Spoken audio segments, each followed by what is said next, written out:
Bonjour et bienvenue sur tablettetactile.net. Je vais vous faire aujourd'hui la présentation d'iOS 6 sur iPad 3. iOS 6 a été rendu public le 19 septembre 2012. 200 nouveautés, peu vont réellement changer la donne dans l'utilisation d'un iPad, d'un iPhone ou d'un iPod Touch. La plus importante est sans doute Plan. Plan est le successeur de Google Maps sur iOS. En effet, Apple veut se couper des services de Google et a développé sa propre application de cartographie.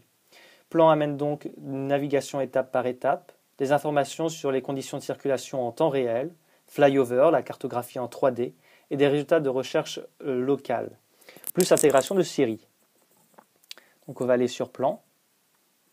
Donc Plan permet donc des vues aériennes satellites, mais aussi standard, c'est-à-dire juste avec les routes et les noms. Donc ici vous avez en rouge les indications de circulation. Donc il y a vert, rouge et orange. En mix, les deux cartes se superposent, comme sur Google Maps. C'est un petit peu plus lent à cause de la circulation. Voilà. Donc le service est assez fluide et réactif. Je vais donc vous faire la démonstration de la cartographie en 3D qui s'appelle Flyover. Pour démarrer donc la cartographie en 3D, soit vous appuyez sur le petit bouton 3D, donc je vais faire la mise au point, soit avec deux doigts, vous montez donc hop sur l'écran et vous avez une translation verticale vers la carte en 3D. Donc ici les bâtiments, je repasse juste en satellite, donc les bâtiments apparaissent dans toute leur hauteur, c'est très bien fait, réactif, et l'écran Retina affiche beaucoup de détails. On peut zoomer relativement beaucoup. Évidemment, Google Maps avec Street View sont bien au-dessus de Plan lorsqu'il faut regarder dans les rues, notamment. Donc ici, on ne peut pas voir les vitrines des magasins, ni même les enseignes. Mais le service est innovant et très bien fait. Donc seulement peu de villes bénéficient de cette cartographie en 3D. Pour l'instant, elles sont principalement américaines, anglophones dans l'ensemble. Paris n'a pas encore droit à cette cartographie. Autre fonctionnalité présente dans Plan, c'est itinéraire. Donc itinéraire permet donc d'afficher des itinéraires, comment aller d'un point à un autre. Donc par exemple ici j'avais enregistré de Cupertino à San Francisco. Donc deux itinéraires sont possibles, soit l'itinéraire 1 qui fait 1 heure pour 74 km et itinéraire 2, 1 heure 2 minutes pour 70 km. Une fois que vous avez choisi l'itinéraire qui vous plaît, vous pouvez appuyer sur démarrer en haut à gauche et on zoome sur la carte automatiquement avec des indications sur sur quelle route suivre et où tourner. Voilà. C'est assez réactif. Cependant, Plan a encore quelques problèmes au niveau des cartes. En effet, en France, à certains endroits, les cartes sont en noir et blanc et non en couleur, ce qui est un réel problème quand on sait que Google Maps affichait même un niveau de zoom plus élevé. En effet, ici, donc les voitures sont discernables, mais on pouvait zoomer encore plus pour voir les piétons avec Google Maps. C'est peut-être un petit peu moins bien au niveau de la qualité satellite, mais avec Flyover qui arrive relativement rapidement, avec de plus en plus de villes aptes et l'intégration d'un véritable GPS avec les données donc de cartographie de TomTom, Apple propose ici un service très compétitif à Google. Plan tire aussi parti de Siri, donc on peut demander à Siri des lieux particuliers. Par exemple, qu'est-ce que je peux demander? Les Starbucks à New York. Trouve-moi des Starbucks à New York. Donc c'est assez rapide. J'ai trouvé 15 établissements s'appelant Starbucks à New York, États-Unis. Donc 15 établissements. Donc si on touche le premier, normalement, il faut peut-être que je quitte le mode... Alors je crois que j'en ai peut-être un peu trop demandé à la fois. Plan vient de geler. Alors ici, ce n'est pas la version finale. J'ai la version développeur ici en bêta qui n'est pas exempte de défauts. Donc je vais refaire donc, la recherche Siri. Trouve les Starbucks à New York.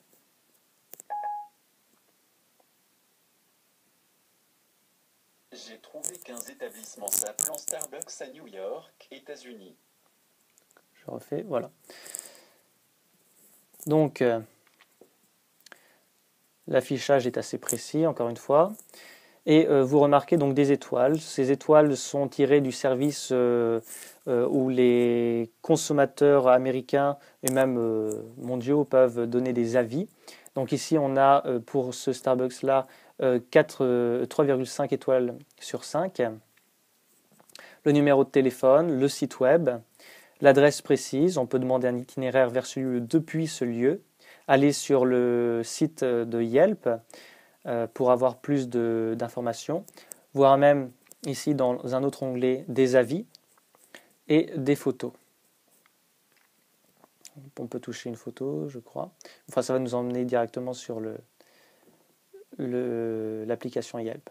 Et vu que je ne l'ai pas, il faudrait que je la télécharge. Donc voilà pour Plan dans iOS 6.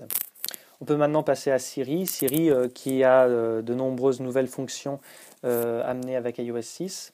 Siri, on peut maintenant lui poser des questions sur le sport, baseball, basket, football américain, foot et hockey seulement, des données sur les joueurs, des scores, la composition de certaines équipes et les horaires. Siri n'est cependant pas mise à jour perpétuellement, donc certaines données sont peut-être un peu vieillissantes. Cependant, on pense qu'Apple va progressivement améliorer cette fonctionnalité. On peut aussi questionner Siri à propos de films. Quels sont les films à l'affiche, des bandes annonces, des horaires, des avis, des informations comme qui sont les réalisateurs. Donc par exemple, quels sont les films à l'affiche?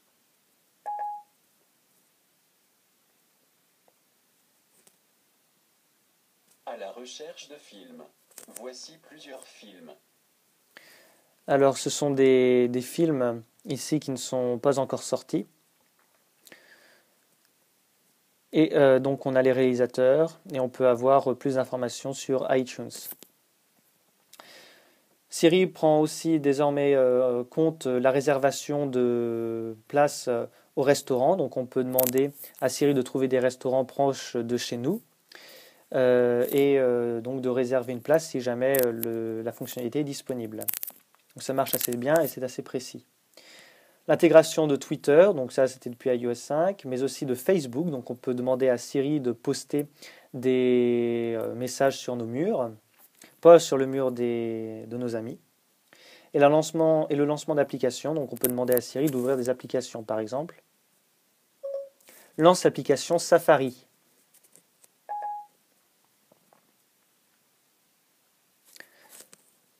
Par exemple, pour des noms anglais, Siri a plus de mal. Par exemple, lance l'application Temple Run. Laquelle souhaitez-vous? Temple Run ou Temple Run?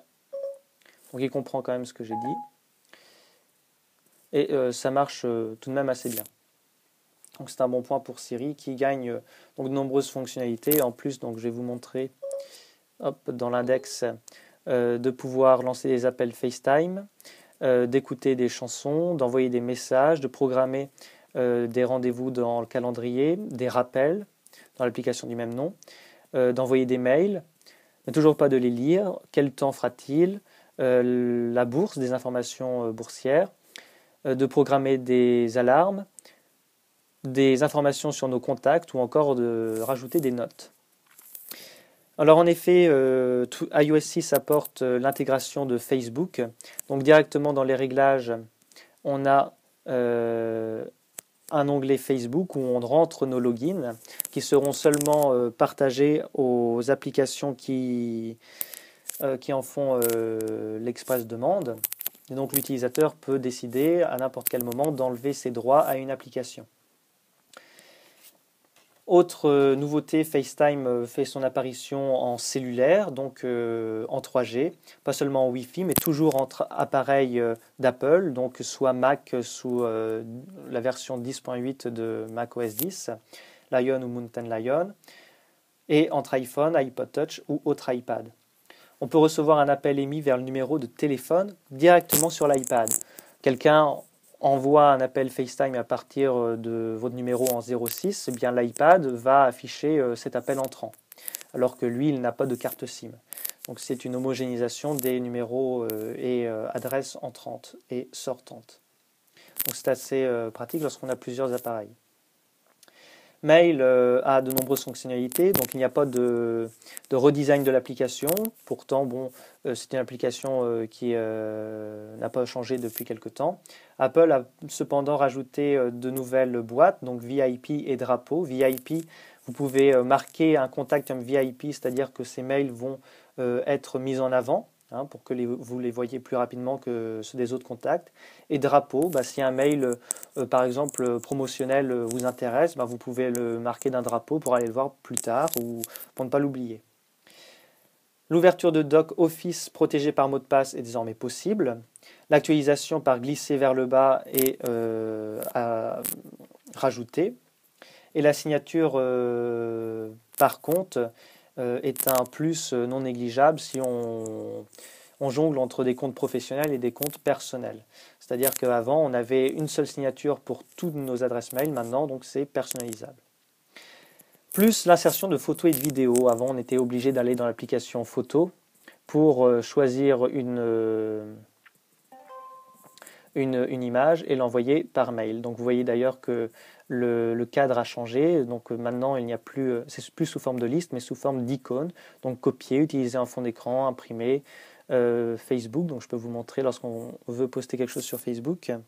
On a donc l'onglet comme sur Twitter. On peut associer des amis, ajouter un lieu et encore décider où vont aller les photos téléchargées sur notre mur. Donc dans quel album.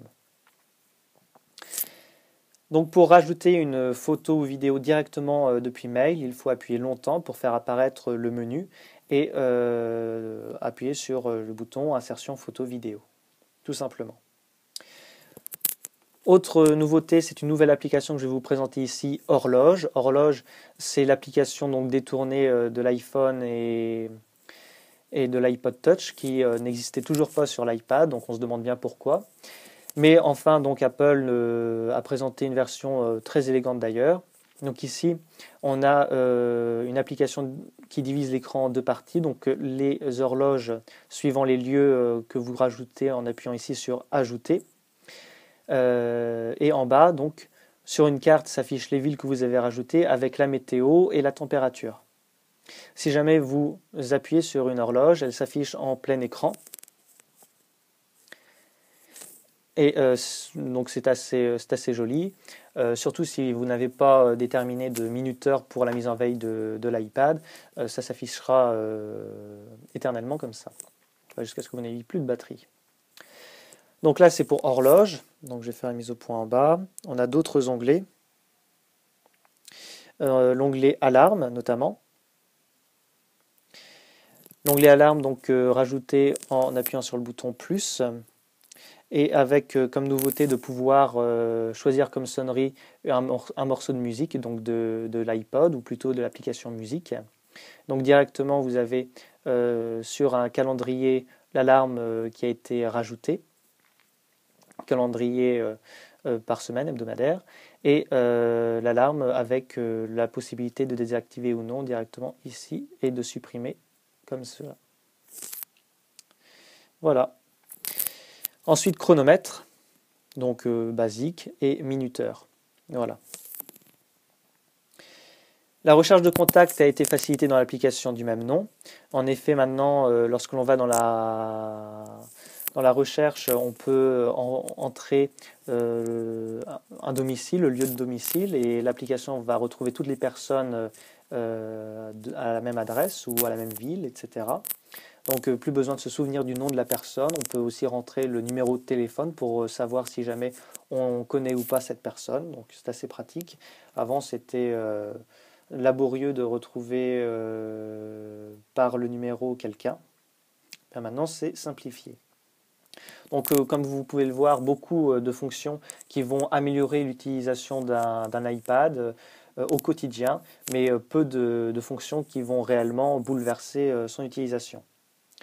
Lorsque vous allez dans Notes ou dans toute autre application avec du texte, vous pouvez, comme avant, surligner donc, un mot pour le couper, copier, coller, mais aussi pour demander une définition. Et cette définition s'affiche maintenant en français et plus en anglais comme avant. Donc c'est un petit plus qui montre qu'Apple s'intéresse aussi aux autres nationalités utilisant ces produits. Et enfin, juste là c'est dans l'anecdote, plus que dans vraiment la nouveauté, on peut réorganiser ces rappels dans l'application du même nom. Alors qu'avant c'était toujours dans l'ordre chronologique que des rappels. Donc voilà, une nouvelle version iOS 6 qui reste dans ce que l'on connaissait déjà avant, avec iOS 5 et précédent. Rien de transcendant, mais des nouveautés, de nouvelles fonctions bienvenues qui vont dans le sens d'une unification entre macOS et iOS et dans la simplification d'utilisation. L'iPad, l'iPhone et l'iPod Touch sont de plus en plus faciles d'accès et de moins en moins hermétiques à ceux qui n'aiment pas l'informatique. Voilà, merci d'avoir écouté cette vidéo et regardé évidemment. À la prochaine.